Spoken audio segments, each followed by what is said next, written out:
So when a binary fission takes place, we refer to this as generation time. And different species of bacteria all have different generation times. And some bacteria can replicate within 20 minutes. Some bacteria take 48 hours to replicate. Typically with bacterial organisms, we like to grow them at least for 48 hours.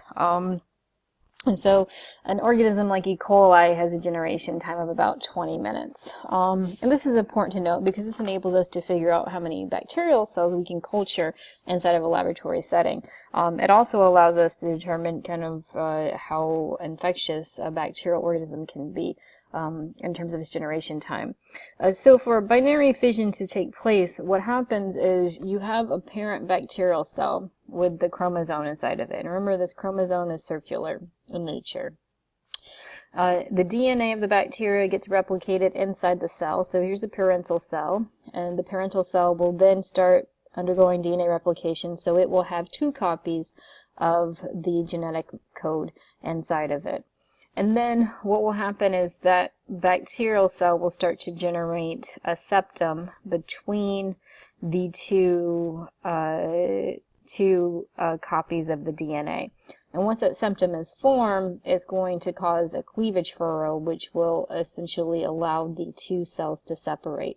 And then what you have as a result are the 2 identical daughter cells. They're identical because they both contain the exact same genetic material. One has 1 copy of the other. And so this is a very simple process of how bacterial cells replicate. And so you go from having 1 parent cell to having 2 daughter cells every generation time. So say this would be generation time 1. In the second generation time, you would have these 2 daughter cells basically replicating their DNA, undergoing binary fission, splitting apart. So you would go from having 2 daughter cells to having 4 daughter cells. So when bacteria replicate, they replicate on a logarithmic scale, where you essentially have a doubling factor of all those cells that are produced. So say you had, you have 20 daughter cells, and all of them undergo replication. So you go from having 20 cells to essentially having 40 cells through the process of replication. Okay, and so that's going to kind of conclude our unit on bacterial structures and then the reproduction aspects. And then we're going to jump into the taxonomy of organisms. And taxonomy is basically the classification of living organisms. So it's how humans have decided to, or how researchers have decided to classify all of the organisms that exist in the world. And so the way that we do this is we have to, obviously use a classification scheme. We rely on something called nomenclature, which is essentially our scientific naming process. And then we also use identification mechanisms. And identification can be things like differential tests when we're looking at bacteria. They can be things like comparing morphological structures such as facial features or limbs or the presence of a tail or structures of bones. So comparative anatomy or anatomical structures of an organism enables us to identify what it is. When we employ our strategy of taxonomy, we arrange organisms into what's called taxonomic groups, and these groups are known as taxa. And so the different orders that are used in order to understand or kind of comprehend the different taxa are referred to as kingdom, phylum, class, order, family, genus, and species. I'm sure you've heard this somewhere in your biology, previous biology courses that you've had. But we start off having a kingdom, and the kingdoms that we've talked about so far haven't really referred to them as kingdoms, but these are going to be things like animal kingdom or plant kingdom or fungi kingdom. Those particular kingdoms are broken down into different taxa or different classification schemes. So here's an example where we have the animal kingdom, and in that kingdom we have a phylum that's known as Chordata. All the organisms have a specific trait known as a notochord. That makes it a chordate. And then we have classes in this phylum known as mammals. We also have a bird class known as aves. So we also have a reptile class, which also, and sometimes they're kind of getting away with the class and fusing it into aves because of morphological properties and genetic properties. But then there's also we have mammalian class, ave class, reptilian class. I see. I can't remember the other class. Anyways, but those three will suffice for now. So then, and the mammalian class is going to be broken down into different orders, and then it's going to be broken down different families, different genres, and then you eventually have the species. When we talk about nomenclature, we're talking about naming organisms. So a scientific name consists of both genus and a species. So this organism here we know it to be a panther, but the scientific name for it is called Panther pardus. And that's because the genre it's in is called the panther, and then the species would be known as the pardus. So the scientific name of the species is called Panthera pardus. But this is just one example of what we use to classify a specific organism. Microbial classification, sometimes a little bit easier to do once you have more familiarity with it. The science of taxonomy is based on, again, this nomenclature. And when we view bacteria under the microscope, a lot of times we base that on the shape and arrangement of the cells of the bacteria, because they're not as complex as members of the animal kingdom. But many of the cell shapes and cells arrangements can be used to help us to identify them. So again, for naming purposes, you have a genus, and then you also have the species, which is also known as the specific epithet. And when you put those together, that's going to give us what the species name is. So something like Escherichia coli, we know to be as E. coli, but it's referred to as E. coli because Escherichia is known as the genre, and then coli is going to be the specific epithet. That enables us to generate the scientific name, which is Escherichia coli. I will pretty much refer to E. coli or Escherichia coli in all future lectures as just E. coli because it's lots easier to say. We generally abbreviate the genre with the first letter as E because we really just interested in what the species is. And so we know it's a coliform, which is great news for us because that's what we're interested in knowing.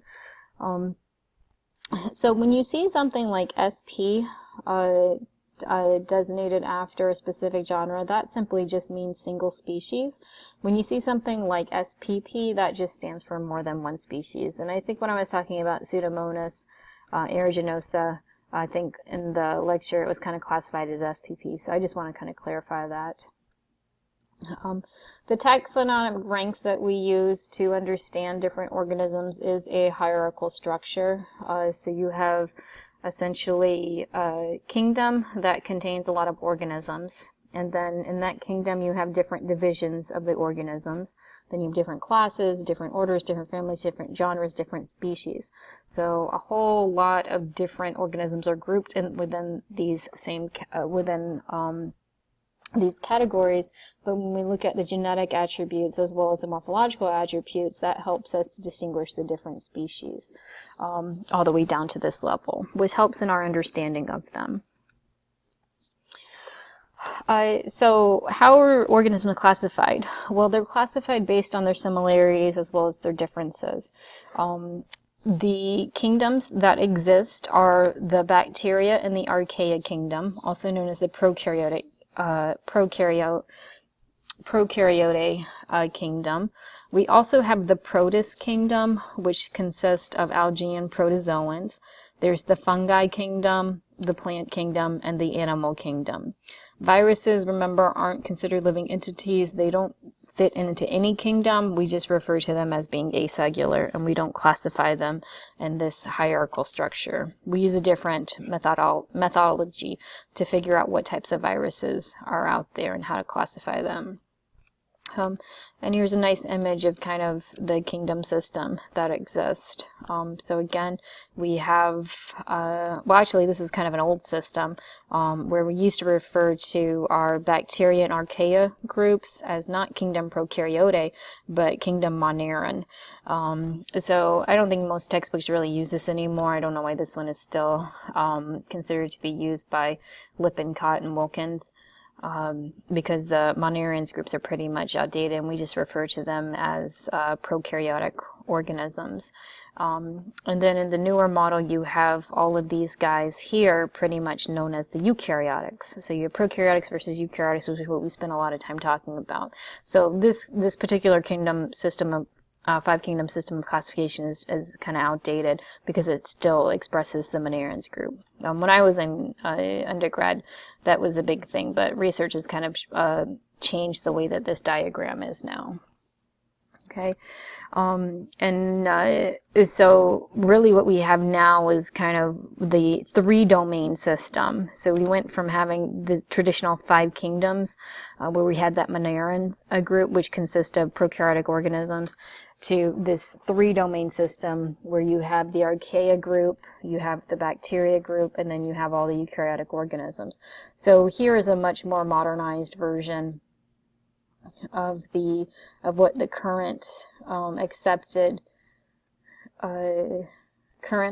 claim is on how we classify organisms.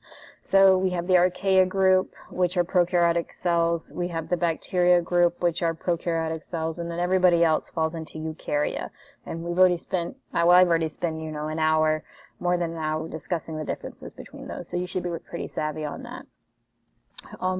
And the reasons we have these three different domains now, instead of having the five different kingdoms, and the kingdom still exists, it's just four kingdoms now, all comprised in the eukarya group, and then we have these larger domains that are included in the system.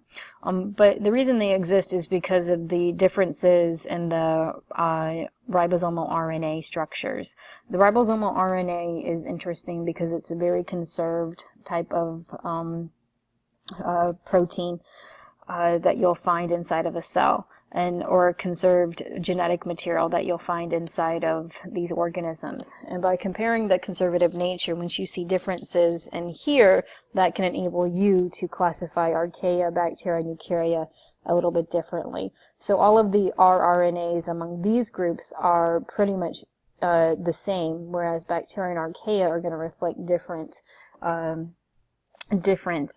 reflect differences in the genetic code that makes up the ribosomal RNA. So this all is very important to us because it allows us to understand how organisms are related to each other. In order for us to understand the relationships, we look at that ribosomal RNA through the process of sequencing.